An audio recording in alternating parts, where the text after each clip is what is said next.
2 கிடாரங்காயை குட்டி குட்டியாக கட் பண்ணி எடுத்துக்கிட்டேன். இதில் 5 ஸ்பூன் அளவுக்கு கல்லுப்பு சேர்த்துட்டு இந்த மாதிரி நல்லா குலுக்கி எடுத்துக்கோங்க. அப்போ தான் உப்பு நல்லா மிக்ஸ் ஆகும். ஒரு பேனில் கடுகு கருவேப்பிலை தாளிச்சிட்டு நம்ம கட் பண்ணி வச்சுருக்க கிடாரங்காயை இதில் நம்ம ஆட் பண்ணிட்டு நல்லா மிக்ஸ் பண்ணி எடுத்துக்கலாம்.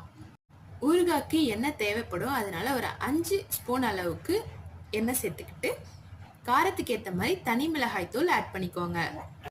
இது நல்லா மிக்ஸ் ஆனதுக்கு அப்புறம் 2 ஸ்பூன் அளவுக்கு மஞ்சத்தூள் ஆட் பண்ணிவிட்டு அதையும் நல்லா மிக்ஸ் பண்ணி எடுத்துக்கோங்க.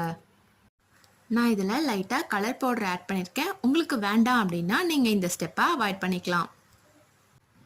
உப்பு காரம்லாம் ஆட் பண்ணியாச்சு. லாஸ்ட் ஸ்டெப்பாக கொஞ்சமாக இதில் நான் உடைச்ச வெல்லத்தை ஆட் பண்ணிக்கிறேன். வெல்லம் இல்லைன்னா நீங்கள் நாட்டு சக்கரை கூட ஆட் பண்ணிக்கலாம், ஆனால் ஜீனி மட்டும் ஆட் பண்ணாதீங்க. லாஸ்ட் ஸ்டெப், நம்மளோட கிடாரங்காய் ஊறுகாய் இப்போ ரெடி ஆயிடுச்சு. இந்த டிஷ்ஷை வீட்டில் ட்ரை பண்ணி டேஸ்ட் பண்ணி எப்படி இருக்குன்னு மறக்காமல் கமெண்ட் பண்ணுங்கள். Thanks for